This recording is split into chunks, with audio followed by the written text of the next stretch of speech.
সালামু আলাইকুম। আজকে আমার মতো নিশ্চয়ই অনেকেরই মন খারাপ বা যারা দীর্ঘদিন যাবৎ ইরানকে সাপোর্ট করছিলাম, আমার মনে হয় বাংলাদেশে শিয়া সুন্নি মতভেদ থাকার পরেও ইরানের প্রতি বা ইরানের সর্বোচ্চ নেতা বা তাদের যে অর্জন সবকিছুর প্রতি একটা ন্যারেটিভ আমি তৈরি করেছি। গত 3 থেকে 4 বছর এত পরিমাণ নিউজ করেছি ইরানের পক্ষে যে বাংলাদেশের একটা বড় অংশের জনগণ আমাকে চিনেনি ইরানের নিউজের জন্য। তো আজকে যখন আমাদের সর্বোচ্চ নেতার চিরবিদায়ের খবরটা আমরা কনফার্মেশন হয়ে গেলাম যে তিনি তার কার্যালয়ে যেখানে কাজ করেন সেখানেই শাহাদাত বরণ করেছেন, প্রশ্ন উঠছে এই ঘটনা কি যা আমরা চোখে দেখলাম তাই নাকি এর পিছনে কোনো ঘটনা আছে? আন্তর্জাতিক গণমাধ্যমগুলো বেশ কিছু চাঞ্চল্যকর তথ্য দিয়েছে। আল জাজিরা থেকে শুরু করে রয়টার্স থেকে শুরু করে বেশ কিছু তথ্য এসেছে। এই টোটাল ঘটনার পেছনে মূল খলনায়ক হচ্ছে সৌদি যুবরাজ মোহাম্মদ বিন সালমান। অনেকে ভাবতে পারেন যে ভাই এটা কি আসলে সত্য? অনেকে আমার ইনবক্স করতেছেন, আমি আসলে আমার একটা মার্কেট আছে, এটার ব্যস্ততার কারণে নিউজগুলো আপডেট করতে পারছি না, কিন্তু ঘটনা সত্য। আপনাদেরকে আমি একটু পিছনে নিয়ে যাই। গেল 3 থেকে 4 মাস আগে আমি একটা নিউজ করেছিলাম যে সৌদির যে বর্তমান রাজা তিনি তার যে যুবরাজ সালমানের যে আরেকটা ভাই আছে প্রতিরক্ষা মন্ত্রী সম্ভবত সৌদির, সে গিয়েছিল ইরানে।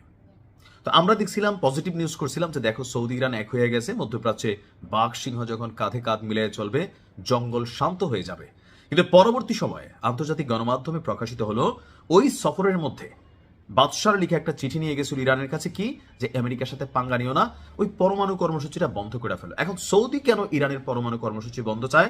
কারণ সৌদি জানে যে মধ্যপ্রাচ্যে তাদেরকে যদি কখনো কেউ টেক্কা দেয় সেই রাষ্ট্রটার নাম হচ্ছে ইরান। এমনকি আমাদের কি বলা হয় যে এই শব্দগুলো নিলেও তো ভেজাল, বীরদের একটা পার্ট ইয়েমেনে যারা বসবাস করে নিশ্চয়ই নাম বুঝতে পারছেন। তো এখানেও কিন্তু ইরান তাদের একটা প্রক্সি টিম পালন করে যারা বিভিন্ন সময় ইরানের পক্ষে লড়াই করে। এই প্রক্সি টিমের আবার মাঝে মাঝে সৌদির সাথে ভেজাল, এখানে দুইটা গ্রুপ আছে। তো এটা থেকে সৌদি কিন্তু গেল কয়েক মাস আগে আপনার ইয়েমেনে বড় ধরনের অভিযান চালিয়েছিল, তাই না? তো এগুলোর মধ্যে ইরানের সাথে সৌদির একটা ভেজাল আছে দীর্ঘদিন যাবত। গেল 3 থেকে 4 বছর আগে চীনের মধ্যস্থতায় এই দুইটা রাষ্ট্র কিছুটা একত্রিত হলো, কিন্তু এখন আমরা দেখলাম যে সর্বোচ্চ নেতাকে শাহাদাত বরণ করানোর জন্য আপনার এমনকি ইরানে অভিযান চালানোর জন্য ট্রাম্পকে চাপ দিতেন সৌদি যুবরাজ। আমি এটা নিঃসন্দেহে বিশ্বাস করি, কজ আমি তো নিউজগুলো করি, ইন্টারন্যাশনাল জার্নালগুলোকে ঘাটাঘাটি করি। তো সেখান থেকে বেশিরভাগ সময় আপনি দেখেন ইসরায়েলের সাথে রেল যোগাযোগ থেকে শুরু করে অনেক কিছু, মাঝখানে বীরদের সাথে যখন ভেজাল লেগে গেল তখন সৌদি পিস নেমে গেল। এমনকি এই টোটাল ঘটনায় সৌদির যে ভূমিকা থাকার কথা ছিল সেই ভূমিকা দেখলাম না।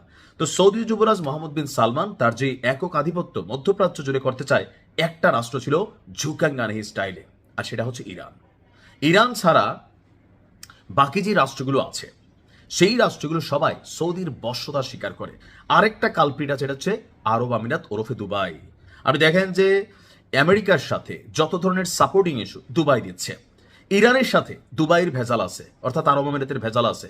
এমনকি ইরানের পারমাণবিক শক্তি সক্ষমতা নিয়ে পশ্চিমা বা ইসরায়েলের যতটুকু সমস্যা তার চেয়ে 10 গুণ বেশি সমস্যা এই আরব রাষ্ট্রগুলোর। কারণ তারা মনে করে যে বসের সাথে ঠিক থাকা মধ্যপ্রাচ্যে রাজত্ব করতে হলে এখানে বসকে পাত্তা দ্বারা যে রাষ্ট্রটা one and only Bluetooth man আমাদের সর্বোচ্চ নেতা, তাকে শেষ করে দিতে হবে। কজ আমি আমার ব্যক্তি জীবনেও দেখছি একজন মানুষ পুরো একটা সিস্টেমকে আপনার যেমন আপগ্রেড করতে পারে আবার ডেস্ট্রয়ও করতে পারে।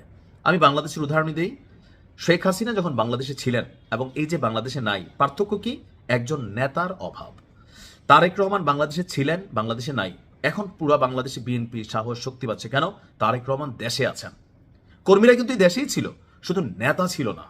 একজন নেতার উপস্থিতি, একজন নেতার অনুপস্থিতি একটা সিস্টেমকে বললাম না যে এখানে ভাইব দিতে পারে।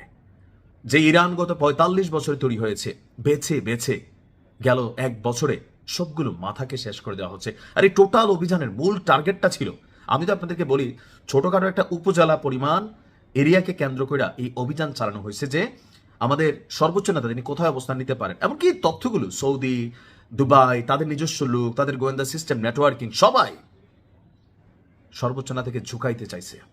আল্লাহ তাকে জান্নাতের সর্বোচ্চ মাকাম দান করুক। আসসালামু আলাইকুম।